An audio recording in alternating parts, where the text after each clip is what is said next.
Captain's log, stardate 47869.2. After weathering an unexpected magnascopic storm in the Macorda sector, we are continuing our search for new Federation colony sites. I don't think there's any possibility of developing sites in this region. Most of the stars are main sequence binaries. There are no M-class planets. Well, let's move on to another survey region. Have stellar cartography begin up. Mr. Data, report. The ship has moved into warp, sir. Who gave that command? Apparently no one. Helm and navigation controls are not functioning.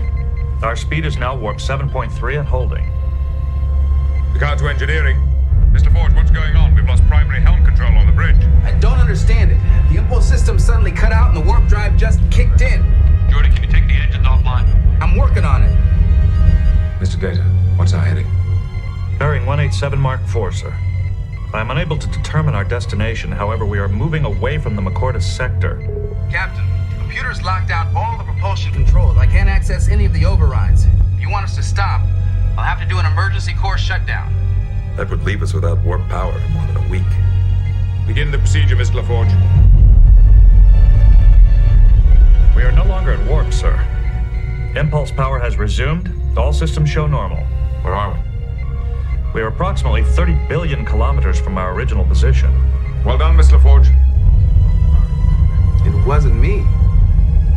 I didn't have time to complete the shutdown procedure. But I want an explanation, Mr. LaForge. Picard out.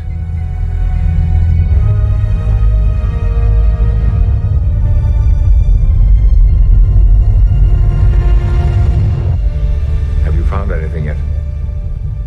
Only that we seem to have more than one mystery here. We still don't know why the ship jumped into warp, but it looks like we're lucky that it did. There was a theta flux distortion building up around the ship. Why didn't our sensors alert us? Well, our sensors were never designed to detect theta flux distortions, and yet there is a record of the distortion in our sensor log. That's the other mystery. One fact is clear, however. The distortion was growing in strength. If we had remained at our original position 1.7 seconds longer, the distortion would have ruptured our warp core. If the Enterprise hadn't jumped into warp when it did, we would have been blown to pieces.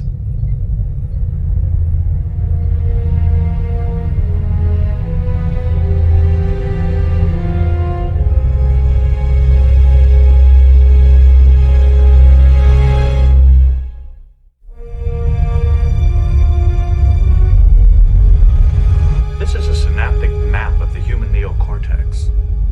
This is a cross-section of my positronic net.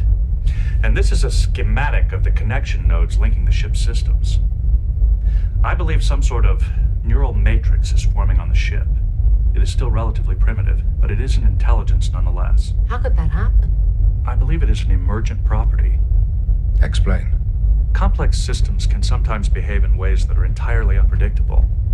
The human brain, for example, might be described in terms of cellular functions and neurochemical interactions. That description does not explain human consciousness, a capacity that far exceeds simple neural functions. Consciousness is an emergent property. In other words, something that's more than just the sum of its parts. Exactly.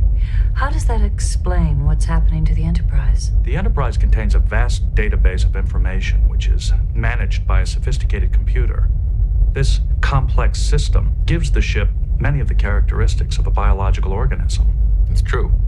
It sees with its sensors and talks with its communication systems.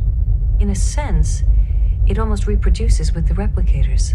And you think that the ship has somehow gone beyond these functions? It's developing a new capacity. Yes, sir.